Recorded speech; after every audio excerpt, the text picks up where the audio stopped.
കേരള മുഖ്യമന്ത്രി പിണറായി വിജയന് ഇന്ന് 80ാം പിറന്നാൾ. രണ്ടാം പിണറായി സർക്കാരിന്റെ 4ാം വാർഷിക ആഘോഷങ്ങൾക്കിടെയാണ് മുഖ്യമന്ത്രിയുടെ ജന്മദിനം. പതിവ് പോലെ ആഘോഷങ്ങളില്ലാതെയാണ് ഇത്തവണത്തെയും പിറന്നാൾ.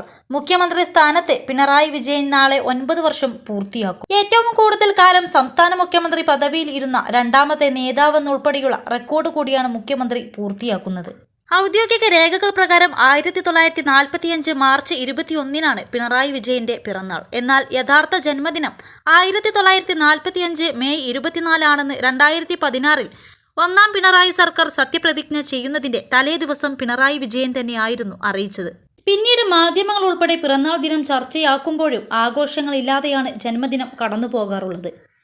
കണ്ണൂർ പിണറായി മുണ്ടയിൽ കോരന്റെയും കല്യാണിയുടെയും മകനായാണ് പിണറായി വിജയൻ ജനിച്ചത്. 21 ലക്ഷത്തോളം സന്തുഷ്ടരായ ഉപഭോക്താക്കളും 2 ലക്ഷത്തോളം തിമിര ശസ്ത്രക്രിയകളും പൂർത്തിയാക്കിയ മലബാറിലെ ഏക കണ്ണാശുപത്രി Alsalama high hospital, hospital road, Perinthalmanna.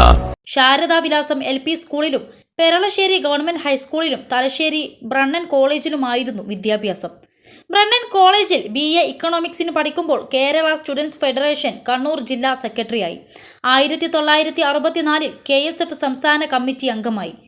വിദ്യാർത്ഥി രാഷ്ട്രീയത്തിൽ നിന്ന് യുവജന പ്രസ്ഥാനത്തിലെത്തിയ അദ്ദേഹം പിന്നീട് KSYF സംസ്ഥാന പ്രസിഡന്റായി. 1967-ൽ CPM-ന്റെ തലശ്ശേരി മണ്ഡലം കമ്മിറ്റി സെക്രട്ടറിയുമായി.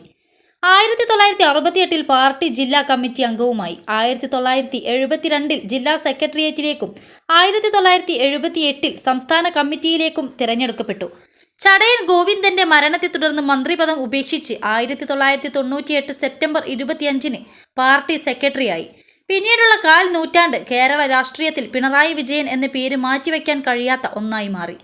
കർക്കശക്കാരനായ പാർട്ടി സെക്രട്ടറിയിൽ നിന്നും ജനകീയനായ മുഖ്യമന്ത്രിയിലേക്ക് പിണറായി സഞ്ചരിച്ച 9 വർഷങ്ങൾ കൂടിയാണ് ജന്മദിനത്തിൽ പൂർത്തിയാക്കുന്നത്.